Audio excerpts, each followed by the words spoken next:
Okay, test. Is that good? All right. Sure. Good morning. Thank you all for being here. Just wanted to give a quick update and mostly thanks all around to an incredible team effort that's happening.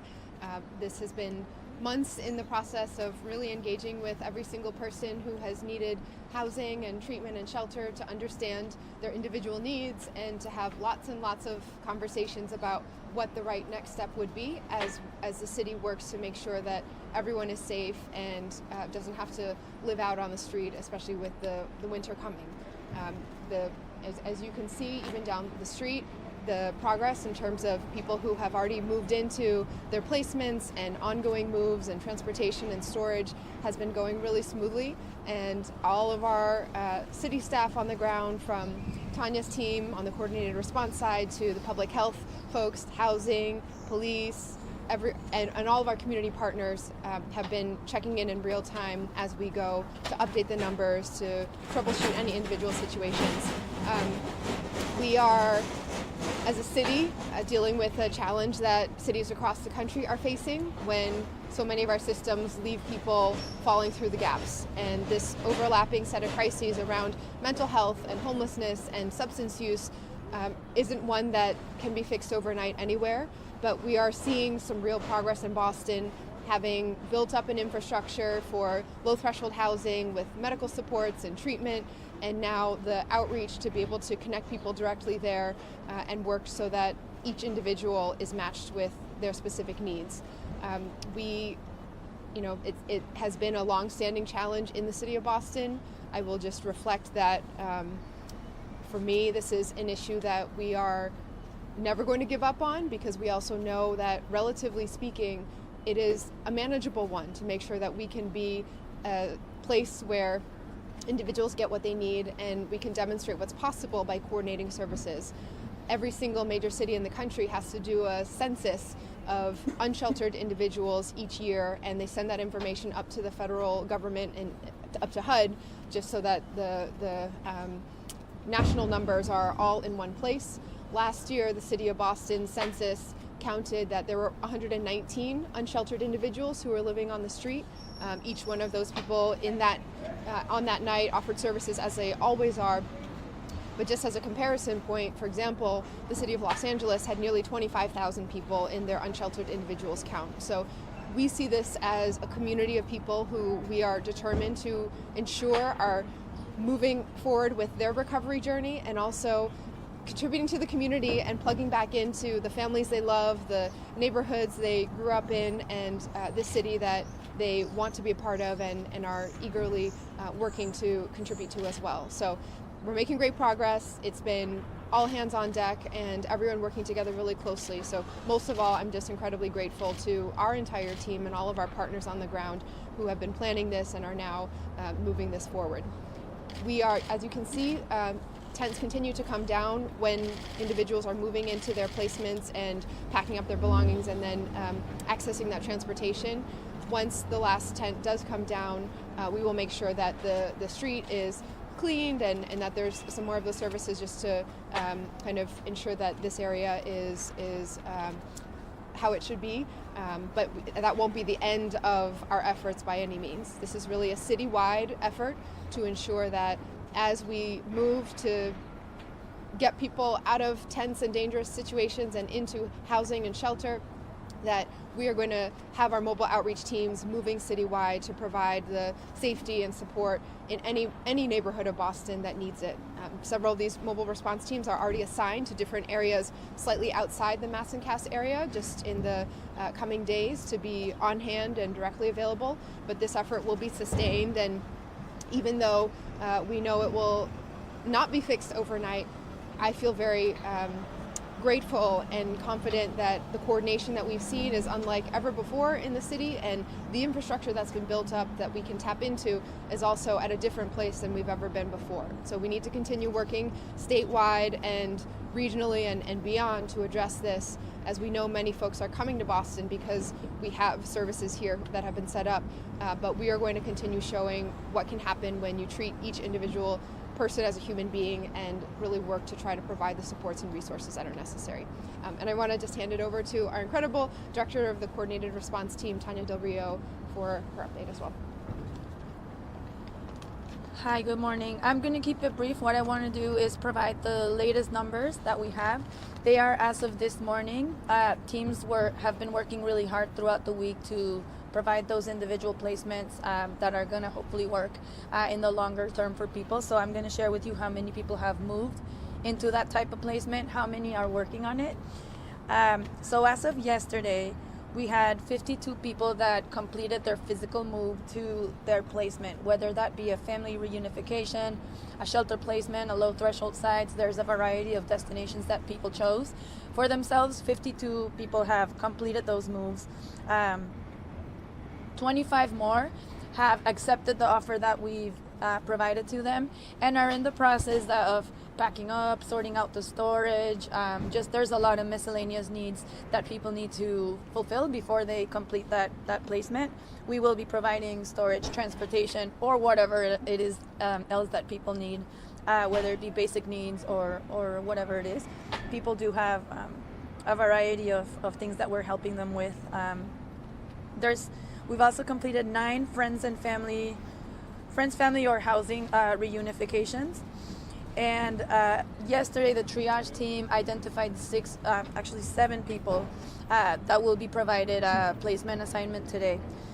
Teams, right now, what you're seeing, outreach workers are back out re-triaging whoever's present in the encampment at this point, making sure that they're provided a shelter or a destination before we close the street and we close the encampment today. As you know, the ordinance provided a 7-day buffer, so the city and all of our partners have been using that 7-day buffer to provide that outreach, to provide those placements before any enforcement begin. And our goal is to complete that and make sure that anyone that wants to get to a placement before today can do that. So that's what we're hard at work doing. We are updating those numbers a couple of times a day. The teams will be back in the engagement center, relaying back what the results of their morning outreach, the results of their triage at 12 p.m. and they'll be going back out and re-offering for anyone that needs any more. Any questions on the numbers? Let me add one more thing. Sorry. We started in the last weeks before this week, we've been hovering around 50 to 55 structures, encampments, tents, fortified structures. At this point, our latest count as of this morning is 14. So we've made great progress. I wanted to share that as well. So Atkinson Street is expected to be closed this afternoon, right? Like, what does that look like? And I guess for those who may still be remaining, what happens at that stage? Right. So our hope is that by the time the street is clear, we'll be able to provide sanitation. As you know, there's debris to be collected, and there's just a lot of sanitation that needs to be provided. So we'll have this afternoon our public works crew come in and provide that sanitation. After that, the outreach teams that have been in the last year stationed on Atkinson Street are going to reformat into mobile teams that are going to be providing outreach and making those shelter storage offers throughout the whole city. The 50 to 55 tents, was that as of yesterday, or when was that compared to 14? As of this morning, we have 14. Yes. And then, We started off on Monday with 50 plus. Yeah, and that's kind of the number we've been hovering at for the last weeks. How many people are there right now that either have not accepted placement or? We've had nobody decline an offering so far. We've had people who tell us that the initial offer is maybe not the best fit, whatever. So we work with them to figure out what a better offering might be. So we've done a lot of that. We haven't had anyone full out decline yet. We are working with folks currently that have held out until today, so I'll have maybe more to say later. Do you know though how many people maybe that's made that you're still looking for placements? So we identified 7 yesterday. We're re-triaging today to see if that number has changed. The there is a lot of in and out flow of people every day, so that happens all the time. So that's why we are re-triaging, making sure the people that we identified yesterday are the same, and if there's other people, just to work with them as well. Yeah. What happens to folks if they're here after 4 p.m. today? Because I understand part of the enforcement is arrest. This is the language of the enforcement, that if people are still here, as in let's say this was the sort of deadline they were given, will arrests occur if people are resistant here or anywhere across the city? You want to talk? Sure. I here, as in anywhere across the city, the laws will be enforced. We saw in January of 2022 when there was a similar, much larger scale housing surge and clearing of unneeded encampments and materials. At that point, there were no arrests and there were no interactions that required escalating to anything like that. And so far, even as this has been happening since late last week, every conversation has been going very smoothly, and if anything, it's been just a feeling that we're able to move together as a community into a new phase and a new set of just a new step for the city. I will just share also, I'd gotten an update from our public works teams earlier today, just a demonstration, because sometimes the view from someone who's just driving by the area might be that, is the city doing the same thing over and over again? You know, tents might be removed and then they pop up again, and then they're removed and pop up again.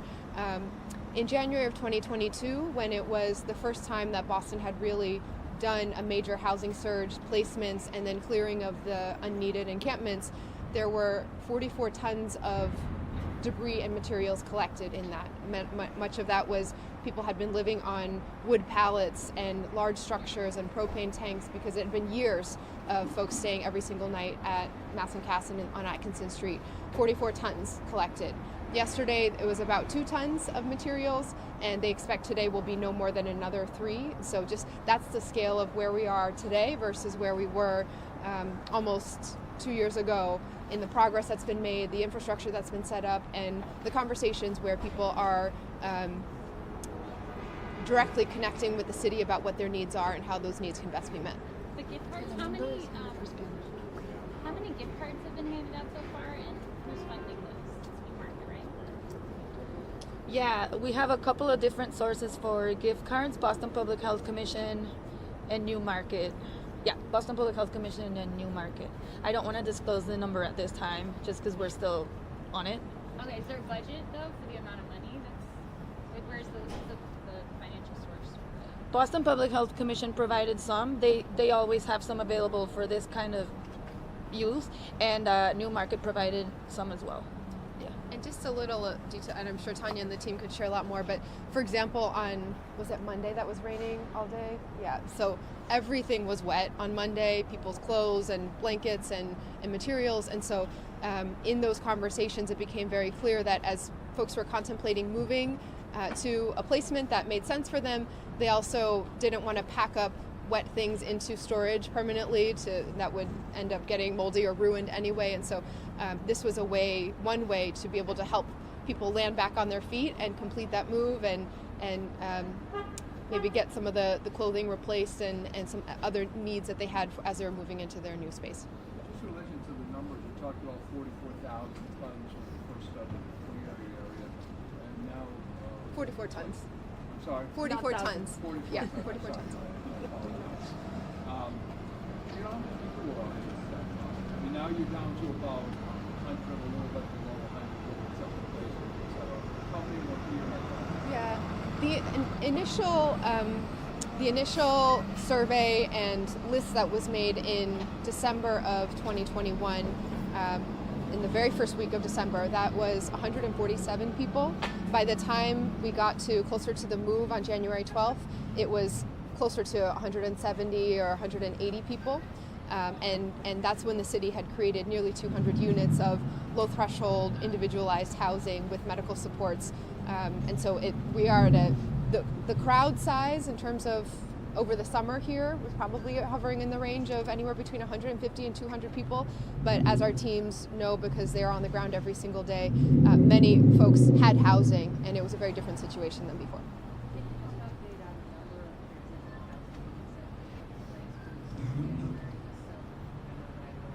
Yeah, we can follow up with the exact numbers, but of the almost 200 units that were created, some 60 or some transitioned out because the roundhouse was meant to be a temporary spot to kind of absorb the overflow and disruption from the January 2022 housing surge.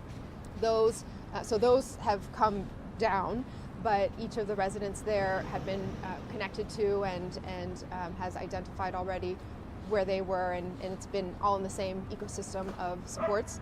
And then in addition, 30 more temporary low threshold beds were created at 727 Mass Ave to help absorb and manage the disruption of this transition now, in addition to some other low threshold placements at our shelter placements with our shelter providers. There were over 100 beds total that were created with the expansion of that to help provide for this move. What role will mobile units play going forward, and how is that an indefinite role? How long are we expected to see those in the city? The mobile teams are going to be coordinated, and that's their new, I guess, permanent function. Yeah, they're going to be providing coverage citywide and making sure that we're following the steps that we need to comply with the ordinance citywide. And is that just health commission members, or also Both. both? Yeah. Has the command center been set up yet? Sorry, could you say that again? Will the engagement center become a command center, or do we know where the police are? Oh, it is. Yeah, it is here. They're gonna set up a mobile unit today, sometime today. Yeah, and we have been working. Everyone has been working out of the engagement center already.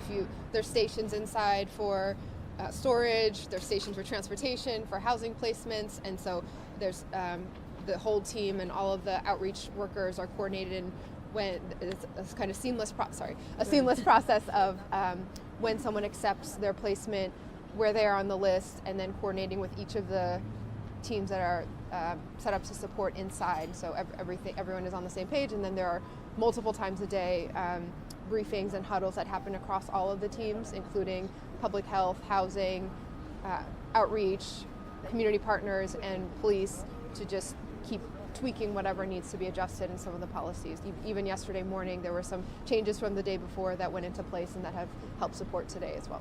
Last question. So as of 4 o'clock today, the street. Oh, okay. So as of 4 o'clock today. No, Sorry, go ahead. So at 4 o'clock today, the street will be cleared of all the tents and all the structures.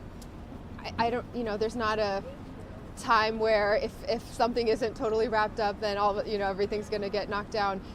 Our plan is to complete the moves that are scheduled, and we anticipate that by this afternoon, some of the street cleaning that usually happens might be able to happen on its as it usually does, but it will happen whenever the structures are down, because people have moved into where they needed to go. Yeah, I mean, again, I want to just caution in that it's not. This is a challenge, a series of challenges, all overlapping, that no city is able to just say, okay, we're done and moving on. It will take a tremendous amount of sustained effort. It will take continued outreach and adjusting our own processes and staffing and programs along the way. We have been committed since November of 2021 to trying to show that a different way is possible than people living on the street and really taking their lives putting their lives at great risk with the temperatures and other activities that are happening around. We've made progress at every phase, and today will be hopefully the next step that we're taking, a big one for the city, but it will take sustained effort, and we will expect to see other tents pop up in different parts of the city that we will look to connect people as quickly as possible and then take down those tents. But there is no magic wand to being able to say now the city's in a bubble and we've moved on. We are going to keep at it, and it's going to be a real citywide effort. Thanks, everyone. And then maybe if we could just stay, I want to make sure we do some of this in Espanol for... Yeah. Okay. The numbers? ¿Quieren hacerlo separado? Sí, separado. Okay, Okay. all right. Okay.